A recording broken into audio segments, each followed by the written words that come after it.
Welcome to Sisters in Arms. I'm Kerrie Ann Auclair. And I'm Renee Gagney. Together we serve as a Second Amendment resource for our communities. And today we have a special Zoom meeting with Gabby Franco. She actually was the first female shooter to represent Venezuela. So stay tuned. Welcome, Gabby, so much for joining us today. We greatly appreciate you coming on our Zoom. So why don't you tell us a little bit about you and what you do and all the amazing things you do? I put you Well, that is going to be a long answer, Yeah, but we only have thank you for 27 having me. minutes. Thank you for having me, and I'm excited to be here talking to you guys. Been a while since I've seen you. For those of you who don't know me, I'm a firearms instructor. I have been giving shooting classes for over a decade. Competitive shooter. I used to shoot Olympic shooting for 10 years. And then when I moved to the United States, I transitioned to practical shooting, and that's what I do now. I've done 3-gun shooting, 2-gun shooting, but now I'm kind of sticking to USPSA carry optics. I'm also a student. Currently, I'm working on my master's. I'm doing my master's in sports and performance psychology.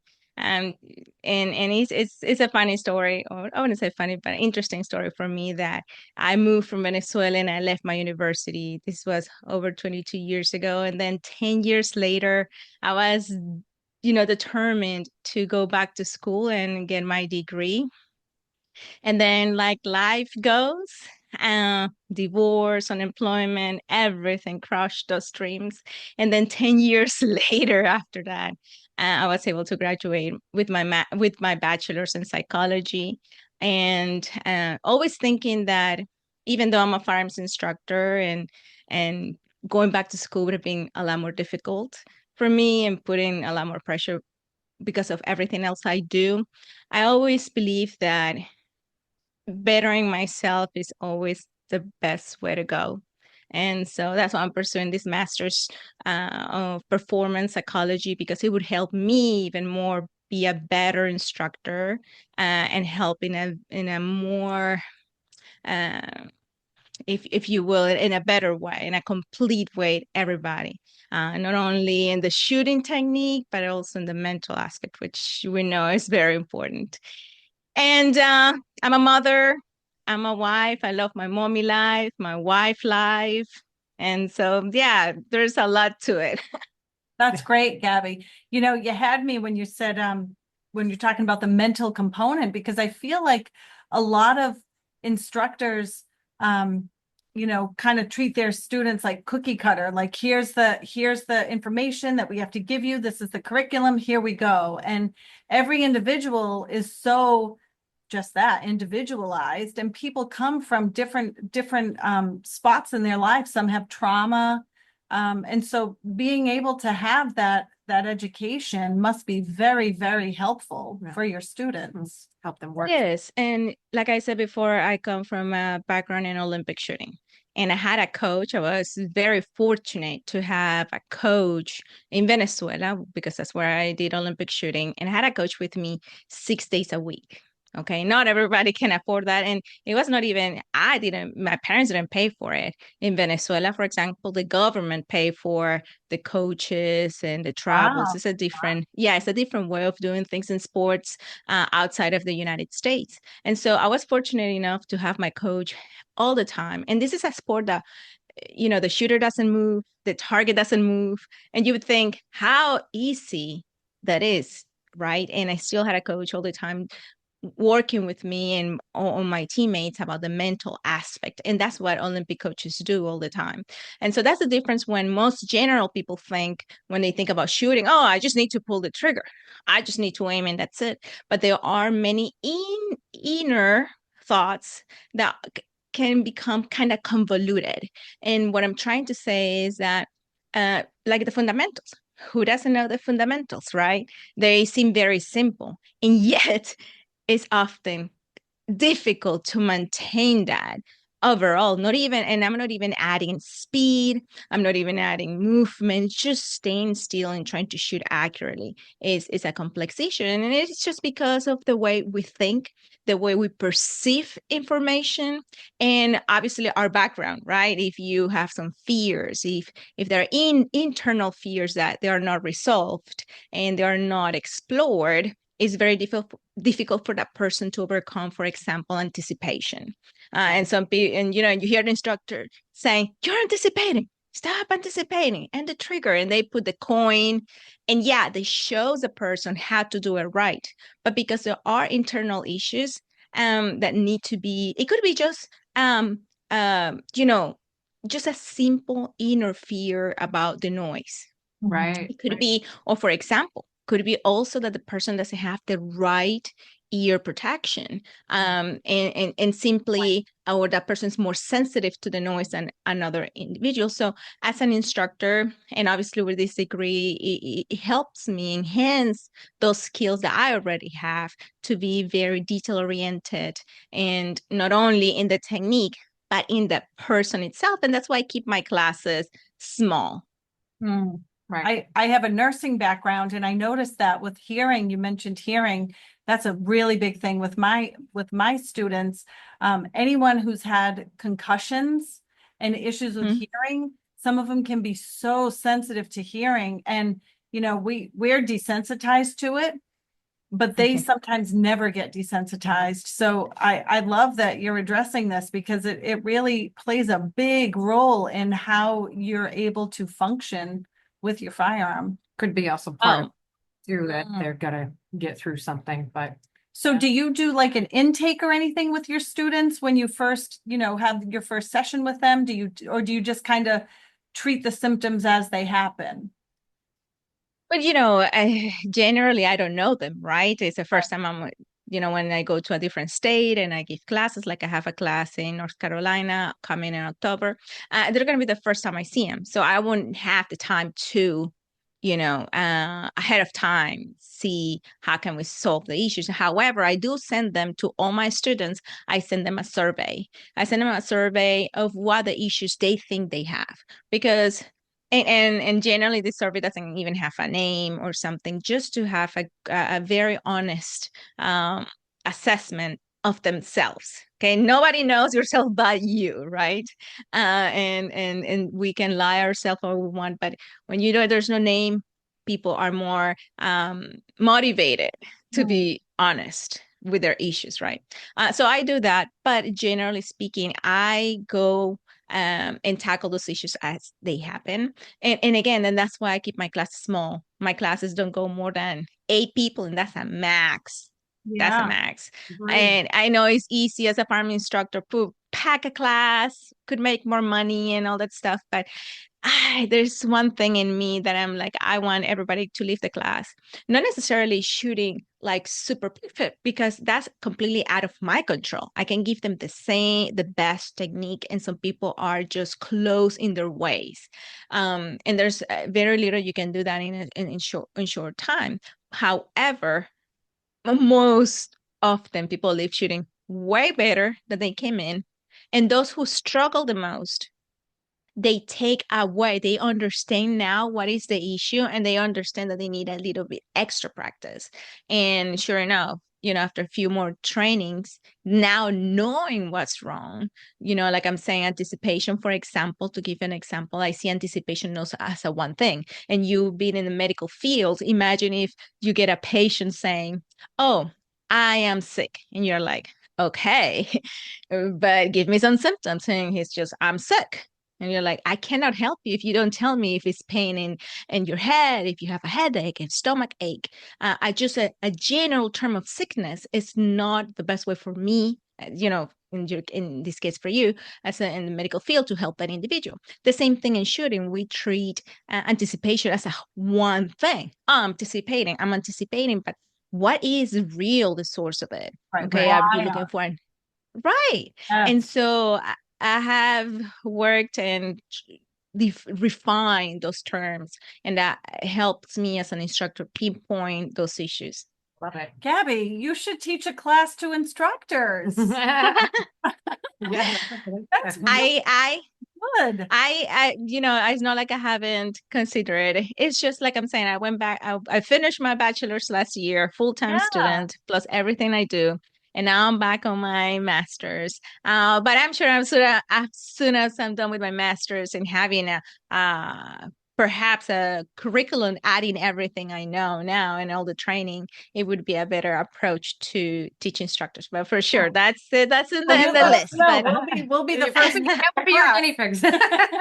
So let's and go and again, like Yep. and again, that's why I don't profess to be, I'm the master of knowing it all. But if anything I can tell you, I Yeah. strive to get the knowledge and the learning. I read, I studied, because that's the best we can do, not only for our students, but even for the community. The more educated we are, the more informed we are, the better people in the outside who, have a Creating different safer perception of communities. us. Yep. So Right. That don't you think that many people who don't know us in the farm industry, they think that we're just gun nuts and mhm. and we are as educated as Right. anybody outside of this industry. And the more education you provide to your students, the more education they can provide to everyone else beyond that. So Right. Of what course. I have to go back because you mentioned the Olympics. And from what I understand, and correct me if I'm wrong, you were the first female shooter to represent Venezuela for the Olympics. Yes. That is amazing. She's humble. She'll never I'm tell like- you that. You have to dig that up Well, on it's interesting because I went to the Pan American Games in 1999, and it was a huge battle, which that could be a story for another day, where there were a spot only for a male and a female. And I earned my spot, winning my national titles and all that stuff. But there was a father who thought his son had more merits or had more opportunities than me to win a medal in the Pan American Games. And they wanted to take my spot, not the other guy's spot, but my spot, right? But thankfully, I had the support of so many the president of the Venezuelan Federation, from my city, shooters all over the country said, no, she earned her spot and whatever. And I went on there, and I in the Pan American Games, it's like an Olympic cycle. I shot in this Bolivarian Games and I won silver medal. I shot in the Central American Games and I won silver medal. And then I come to the Pan American Games, and after the final, I look back to see the scores and I see myself in second place, silver medal. I'm like, oh, again, it's like, man, when is that goal gonna come? And I remember seeing my coach and people from other Latin America countries, athletes. You did it! You did awesome! Like, what do you mean? I just won a silver medal again. And they were like, Gabby, no, you won your Olympic plaza, because gold and silver at the Pan American Games are straight Olympic plaza. And yeah, I was the first female shooter to earn that spot. I always say that because it was surreal for me. I have to say, I learned that moment that our emotions can change drastically. I was I want to say disappointed, but I was not exactly super excited. And in a fraction of 1 second, when I learned that I had earned my Olympic Games, that emotion was out of the window. And I was so happy, and that tasted as gold as any other gold medal to me, that silver medal. And I, and it was also a life lesson that, whenever I feel sad and very sad, I also say, well, but I could also change that attitude. So, yeah. That's amazing. So it sounds like the competitive shooting sports in Venezuela is very well supported. How is it for just civilians, people that aren't competitive shooters? Can they have firearms, or what is it like there in that country? Well, in Venezuela, back in the day, my time, we're talking about 2000, 1990s, when I competed in Olympic shooting, early 2000s. Yes, Well, I mean, I'm very not early 2000. I would say more like the 90s. Yeah, I mean, we had junior teams all over the country, Olympic shooting junior teams, because in Venezuela we had a imagine like a mini Olympics, but for the country. Mm. So every year, all teenagers, young people will compete in this large competition. And we had shooters from all over the country, which was amazing. All that literally disappeared. Hugo Chavez imposed gun controls right a few, soon after he got in power, and little by little make it very difficult. I felt it in early 2000 after the Olympic Games, and kind of during the Olympic Games. Back then, my coach, before Hugo Chavez, he would give me a box of 22 ammo. Okay, this is your training ammo for the day. After Hugo Chavez, he will give me 10 bullets, very counted bullets, so 22. The same thing with pellets, not even regular ammunition. Before Hugo Chavez, people could get their concealed carry license. Yes, people could conceal carry, could go hunting, could have their firearms, could buy firearms for defense, for competition. It was available. It was not seen as we see it in the United States, which I think is the right way of seeing it, as a right. It was in Minnesota was kind of a privilege, right? And by seeing it that way, a privilege can be taken away. And that's what Hugo Chavez did. And right now, obviously, he imposed a complete ban on firearms, something that many people never thought it was going to happen.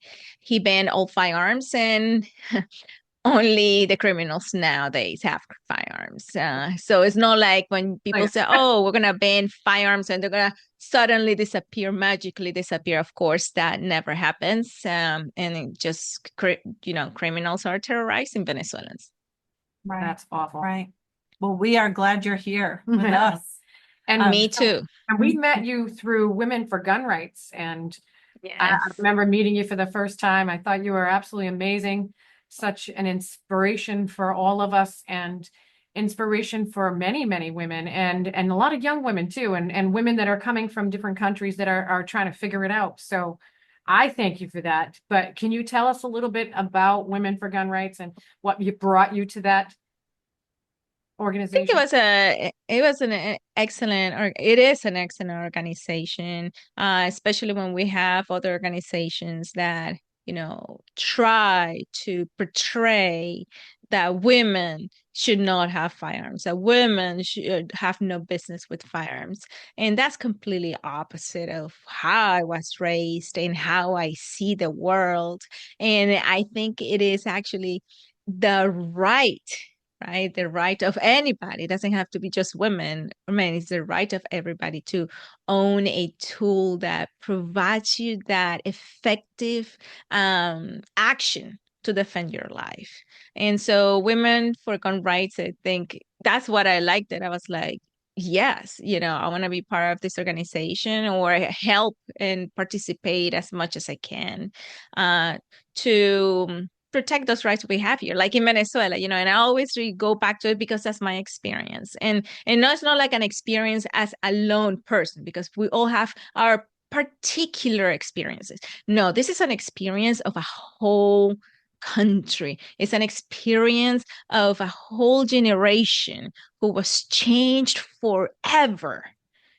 And in these new generations of Venezuelans who have no idea how it is to live in a free country.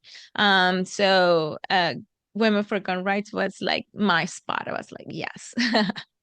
That's awesome. Mm-hmm. Yep, I love going to DC every year, and that's where I met you. We go to DC once a year, and we Yeah. meet with our congressmen and congresswomen, and we have a great time, because I feel like it's a big family reunion, truly. I mean, don't you think? We don't get to really know each other that well, but when we go there, we get to know each other really well, and then we take that beyond that. We go home with that, and then it Yeah. revs us up more, and then we can't wait to see each other again. So I love it. I think it's very empowering, and it kind of gives you that energy to keep going. And Well, it's just the mission itself of talking with legislators, and even that's when we come here to DC. But what all the ladies are doing in their states is amazing. Testifying in hearings and going to hearings and talking to legislators. It's something that we don't have, and I always tell people when they tell me, "Oh, Gabby, you're doing great," and this and that. I said, great, thank you, but it's also your responsibility. We should also, if you cannot do those things, then support those organizations, those people who are doing it. But we all should do the effort to help and do as much as we can. right. I agree. Yeah. Yeah. I remember the first time I met you in DC, I said, Gabby Franco, isn't she the top shot lady? And I was Yeah. like starstruck. So how was it for you on Top Shot?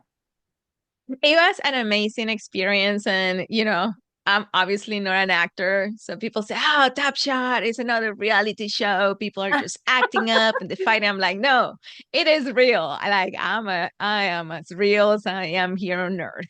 So it was fun. It was kind of, I wouldn't say stressing, but just knowing that there are going to be millions of people watching you. Like I was on the other side of the TV at one point.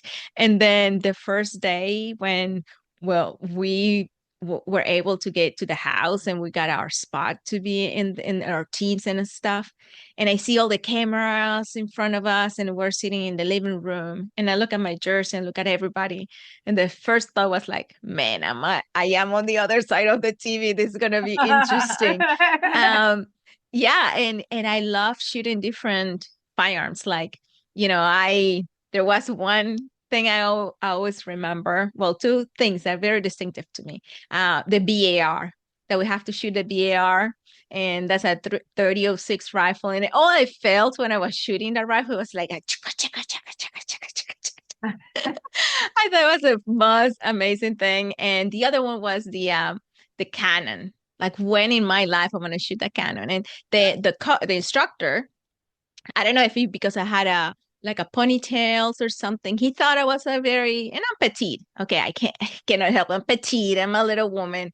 And I think he thought I just was a very young girl or something. He's like, oh, watch out. You don't hurt yourself every time you pull the primer. So I asked the guys I shoot every single one. So that's what I did at the show. So it was a very interesting experience. We were not able to leave the house. No, we didn't have radios, no TVs, no books, no, absolutely nothing. And all they wanted us to interact within each other. So that was kind of challenging. But at the same time, gave me the opportunity to make lifelong friendship, Were you which the I only still hold with them today. You were the only female, right? On your on that Well, particularly? Well, and season 4, there were two of us. The other competitor, she left on in the third episode. I lasted all the way until the ninth episode. I think it was the ninth episode. It was her name is Michelle, and I was the first woman to go into the last portion of the competition. And then because of that, they invited me to season 5, which is Top Shot All Stars. And I was then the only woman who was in the competition. So for those that are listening, they may not understand what Top Shot is. Can you kind of give us a lowdown on what that is for the? You mean there are people that don't know what it is? Yeah. Such a cool show. I know. Well, but think of it. This happens. We filmed this about 12 years ago. It's crazy to think that 13 years ago, actually. In 2011, it released, season 4 released in 2012, but we filmed in 2011 in September, around this time in 2011. So it's about 13 years since that show. So Top Shot was a reality competition show that was filmed or hosted or created by History Channel. And it was a huge production with Colby Donaldson. He was the host of the show. And we had 2 teams. And so every episode we competed. We had a day of practice where we were exposed or taught about new firearms. Some firearms were, like old firearms, some that were modern, some were not even firearms, like an atlatl. That was one of the challenges, elimination challenges. Then we'll go to competition. We compete, and the team who loses, then they had to go to an elimination challenge where they have to boot out, eliminate one of the competitors. You would expect that would be the one who performed the least, and then so on and so forth every week. So it was just as you see on TV, that's how it happened. It was a very interesting experience per se. And most people know me because of it after Top Shot. But they don't know that before Top Shot, I was in that worst time of my life. Remember what I told you about divorce and unemployment? That's where I was. And I had a job in like a part-time job because I was trying to build myself as a firearms instructor. So I had a morning job and then the afternoon giving shooting classes. I was working like 14, 15 hours a day. And then I got this opportunity and the producers told me, well, you have to be away for about a month and a half. And I'm like, with my part-time job, that was the only thing that was a steady income for me. And I talked to, and this is a large corporation company, and I asked for a leave of absence of a month and a half, and obviously they say no. So I was facing, okay, what do I do? Do I quit my job, the only thing that I have going through everything I'm going through, or, keep my job and say no to that opportunity? And the day after I quit, but also knowing that I was such a, no bragging here, but my manager told me, okay, Gabby, this is amazing. Know that if the job's still open, and he said, if I'm still here, right, because I know you, then, I may, we'll give you the position back if we haven't filled out the position. But Did you get it back? I know I never went back, to be honest. And it was not because of the job position or no, it was my decision, because then I knew I had an opportunity. I especially because I knew what happened, remember? I knew how far I went. Nobody knew that. When I came back home, I was in I don't know, cloud nine. Like, yes, I didn't win, but I went so far out, and I felt I put my soul into that competition. So I knew that I had other opportunities, and that's when I started writing about my book and dedicating my time. We're going to hold that, Gabby, for the next episode, because we're out of time for part one, but we're gonna do another part with you coming up. So we're going to say bye for now. But stay tuned. Well, that hour went quick. It did. She's absolutely amazing, and I'm just so glad that we were able to have her on. She's inspiring to me, and wow, just everything she's done, and the stories from Venezuela, and understanding the importance of protecting our civil rights was just so crazy and important. So we did two. Yep, part one, and we're going to be showing part two soon. You can't tell how tiny she is on the show, but she literally is like, she's tiny. She's a peanut. And she knows how to protect herself, just saying. Thank you so much for joining. Yep, stay tuned.